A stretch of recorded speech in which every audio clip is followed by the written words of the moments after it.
pretty much any sort of angst around this topic is a trauma response. Being othered in America as a result of your race, ethnicity, or nationality is inherently traumatizing.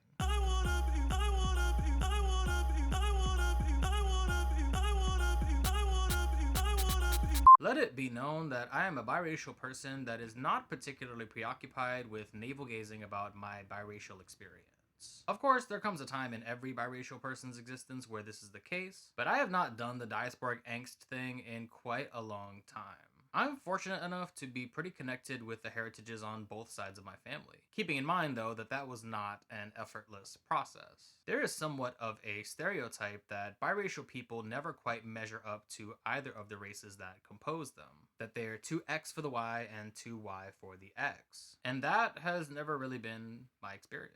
I think back to a particular time in my life when all of this was tested in a particular way. When I was in college, I was taking courses about history, sociology, and decolonization, and I went to office hours from one of my professors early on in the semester. I told him quite offhandedly about my biracial experience and why that led me to take the class. This professor told me, "Your experience is valid and you have every right to claim every and all of your identities." And that was the first time anyone had ever really said that to me. Around the same time, a new student group sprung up specifically for mixed race students. I should say mixed race and multiracial. I would say I went to 1 or 2 meetings of this group and 1 social event. In the scope of this conversation with my professor, I feel like I gained an entirely new dimension to how I thought of my identities. So even though this was a time in which I was really feeling in touch with my mixedness and all of my heritages, I really did not enjoy going to any of the events of this student group. That is to say, the group itself was not hostile to me being in it, but I still didn't really find my tribe there. And it might not be a coincidence that for me as a first-generation college student, this was the first time that I encountered multiracial people that were from a half-white, half-Asian background. That is to say, Wasians.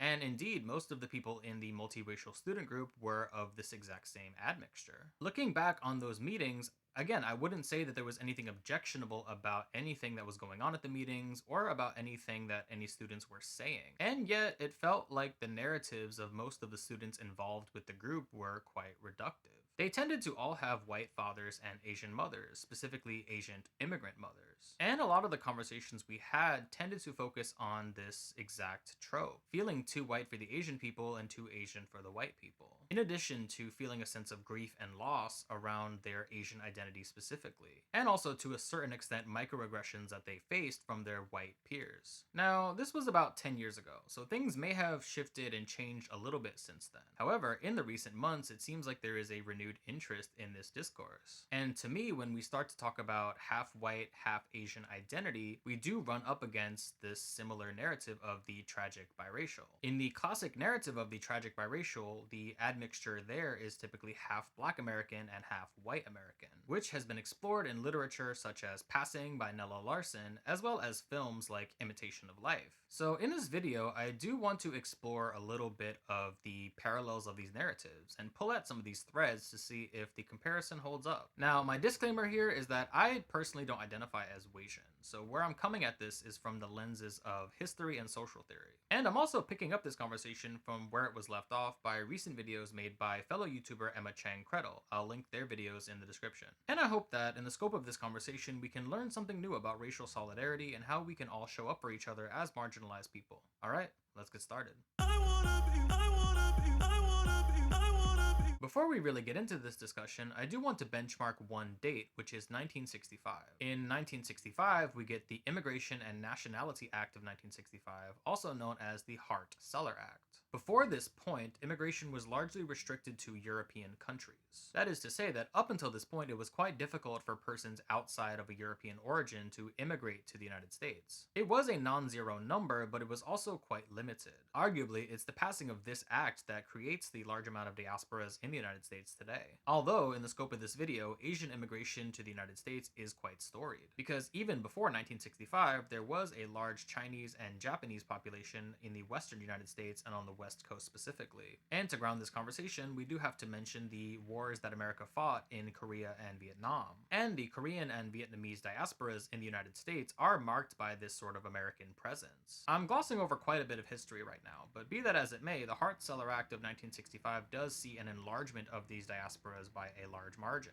So when it comes to people who are half white and half Asian, although we do see this in some folks from Gen X and even the baby boomer generation, we start to see this in larger prevalence among millennials and Gen Z. So in a way, this conversation is getting more and more relevant as time goes on. And I also want to posit that Asia is a large place. And among different Asian groups and ethnicities, there is quite a bit of a difference in experience. For example, things like life expectancy and earning parity does differ quite a bit among the Asian groups in America. So it's in this light that I do want to problematize the word Wasian just a little bit. While there are commonalities that people of this admixture do identify with, I would hesitate to say that this is a large experience shared by everyone. Something I really want to emphasize is that race is not biology. As we know, race is largely a social construct. Ultimately, we want to push back on the narrative that your race determines your outcome in life. So with that in mind, let's begin our analysis. The most emblematic of the Wasian narratives follow this general pattern. The titular Wasian is formed from a union between a white man and an Asian woman.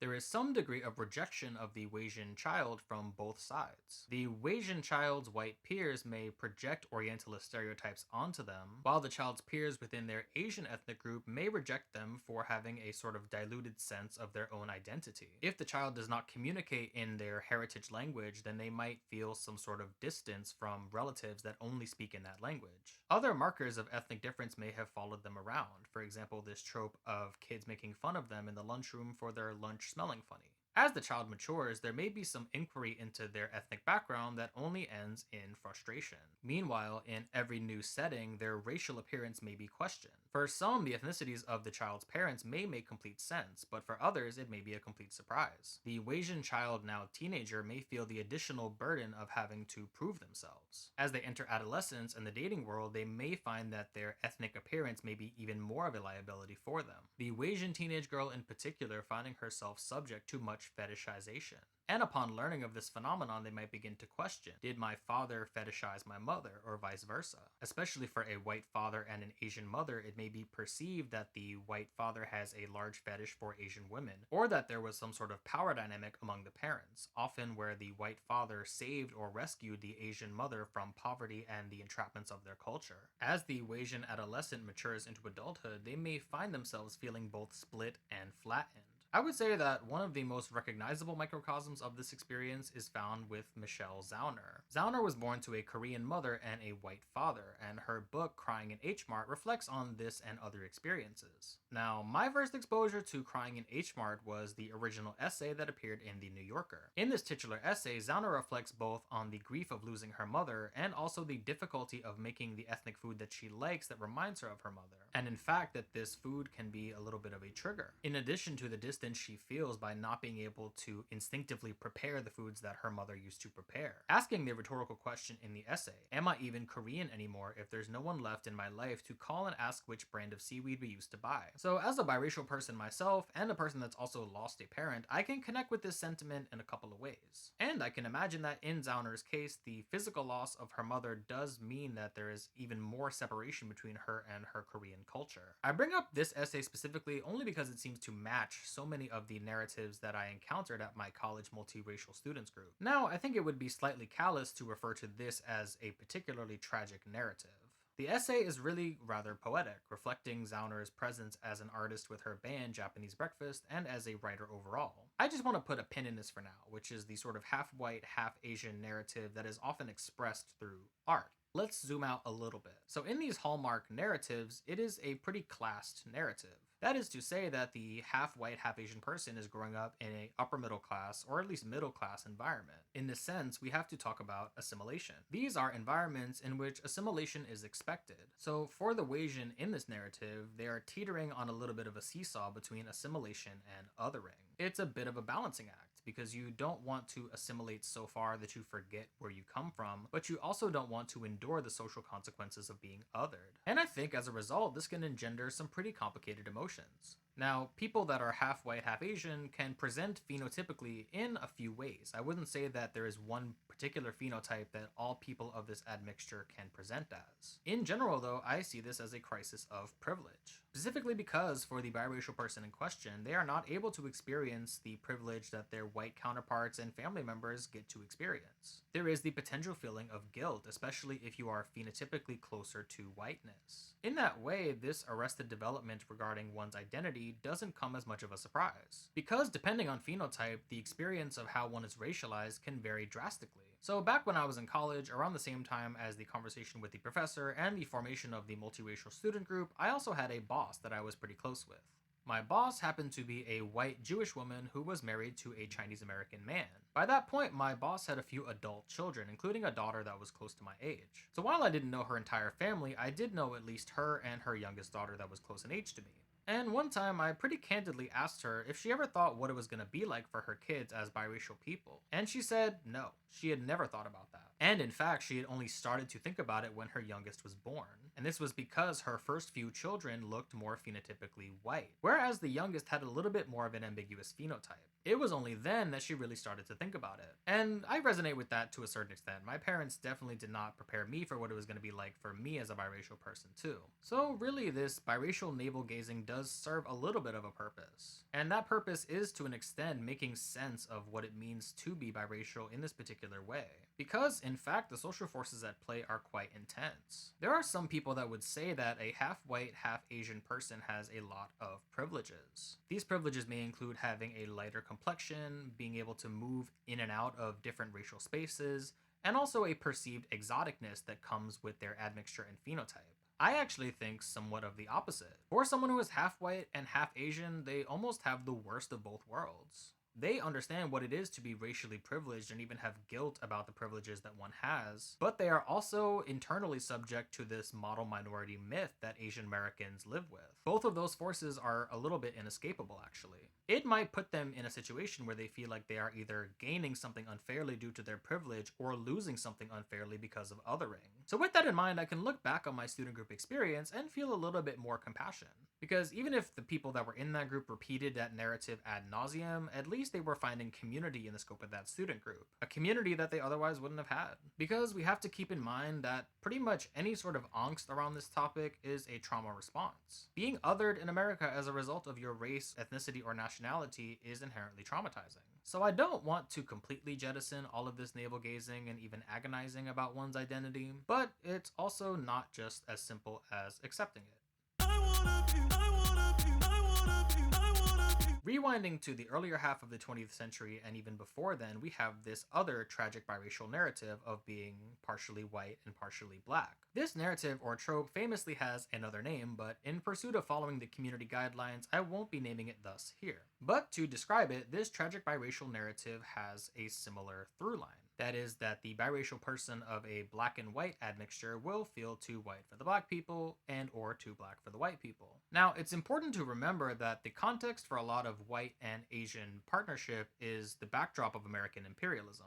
So, of course, we have to talk about this instance in which the backdrop is slavery. That is to say that during the time of slavery, interracial unions were not permitted legally. There is, of course, this scar of SA between white men and enslaved black women. And also considering that the biracial children of these unions, if you want to call them that, were not the property of the mothers. They were the property of the fathers. So amidst that backdrop, even amongst free people of color, there is still that context to contend with. Here, the rejection of the biracial individual also comes from both sides. The rejection from their white side comes from being considered racially impure due to the enforcement of the one-drop rule. The rejection from the black side is, again, pretty complicated because of the context, but can generally encumber the privileges that lighter-skinned and biracial people had during the time of slavery. This could include some limited privileges or some work considered a little bit lighter than field work while still being enslaved, or potentially, if the person was fair-skinned enough, there was the possibility that they could pass for white,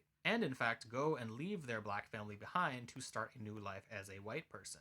Again, this is a pretty simplistic view of the events that unfolded, but it does produce that tragic biracial trope that you do see in movies and literature. Although we really can't say there was a media equivalent to a Michelle Zauner and Crying at H Mart at the time, we might find a parallel in the work of one particular writer, and that would be Charles W. Chestnut. Chestnut was many things at once. He was of African and European admixture, was very fair-skinned, but insisted on claiming a black identity. And in his literary works, he explored many of these themes, which was actually quite groundbreaking for the time.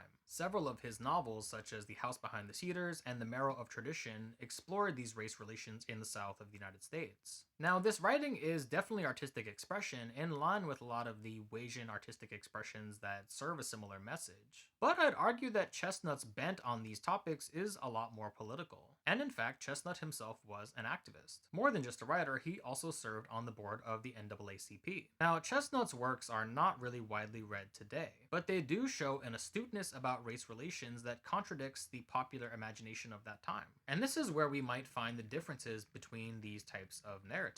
For people of mixed black and white admixture, there is often this notion of political representation that accompanies their angst. So even if they might not feel particularly accepted, there is more of a trend of them carving out their own space. And this space is often quite pro-black. For a more modern example, we might consider the character of Samantha White from Dear White People. In the film Dear White People, Samantha makes it her mission to criticize and hold accountable the white students at her university. The character of Samantha is canonically biracial, and is played by biracial actress Tessa Thompson. Now, if we wanted a real-life counterpart to your Michelle Zauner, we might look at someone like Amandla Stenberg. Stenberg is also biracial, of mixed black and European heritage. Now, Stenberg is not without controversy, owing to some public comments she's made in the past, in addition to that one movie she made that we just don't want to talk about right now. But that distinction of experiences between, let's say, Zauner and Stenberg really does rest in that sense of activism on the part of Stenberg. It's not that Zauner isn't an activist per se, or doesn't engage with activist themes in her artistic work, but I would say that for Zauner and a lot of other Wasians, it seems like self-expression is the ultimate goal. That is to say that the introspection starts with navel-gazing and also ends there. Whereas for your half-black, half-white biracial, it seems as if there's more of a notion that their identity and existence is a political act. And it may be that the privileges that half-white, half-Asian people have do set them up for a little bit of an apolitical existence. And that's not to erase or downplay the activism done by half-white, half-Asian biracial people, but it seems like their lane is more in the vein of art than political activity.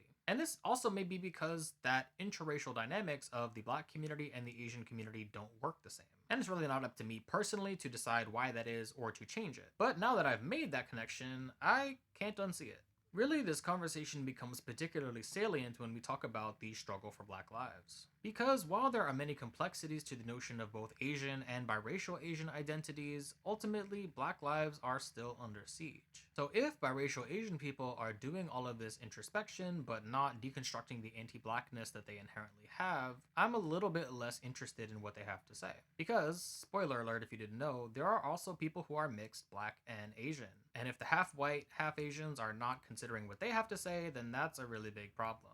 Because it seems that for mixed Black and Asian people, there is a little bit less angst about this. Maybe because there is that Black culture that they can access pretty easily. Whereas for the mixed white and Asian people, the problem may be that they see whiteness as devoid of culture, or just nothing. When, in reality, white American people do have culture. We may differ as to whether or not we call it culture, but it's something. And it's something that people outside of white society do want and aspire to, in some cases. So really where I want to cap off this discussion is with the notion that racial identities are not always meant to just be for fun. They are in fact really important loci for which we can do racial justice organizing, because in that regard, we still have a lot of work to do.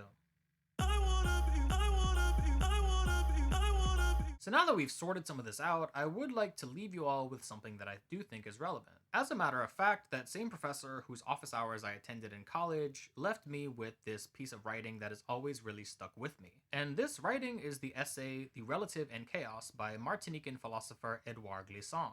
Glissant was an Afro-Caribbean writer and poet, and in this essay he breaks down what he calls root identity versus relation identity. Let's take a look at what Glissant wrote. Quote, "Root identity is founded in the distant past in a vision, a myth of the creation of the world. Root identity is sanctified by the hidden violence of a filiation that strictly follows from this founding episode.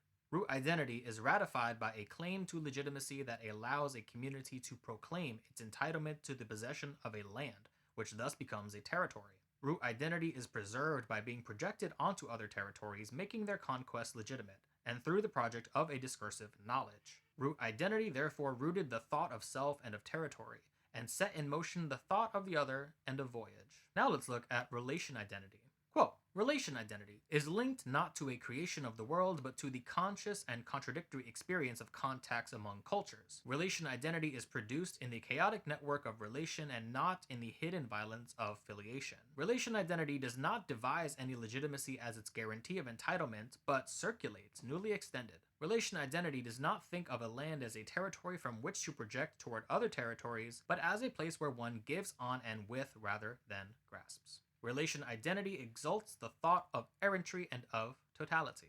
Now, if this went over your head, don't worry. It totally went over my head the first time that I read it too. Here's what I glean from what Glissant is saying. In essence, when we base our identities on this one root, this one origin point, we're always going to be setting ourselves up for comparisons to that static, fixed notion and nature of what that identity is. When we don't have to.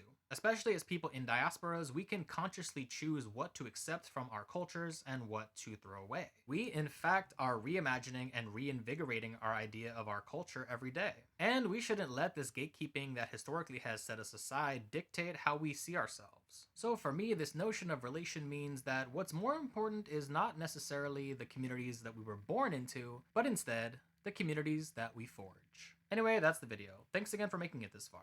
I know this topic begets a lot of discussion and conversation, so I want to hear what you have to say respectfully in the comments. And especially if you're biracial, let me know in the comments what makes you feel most connected with both of your heritages. This is Hassan with the Diaspora Gothic channel. Remember to stay rooted, stay connected, and stay dramatic. Bye!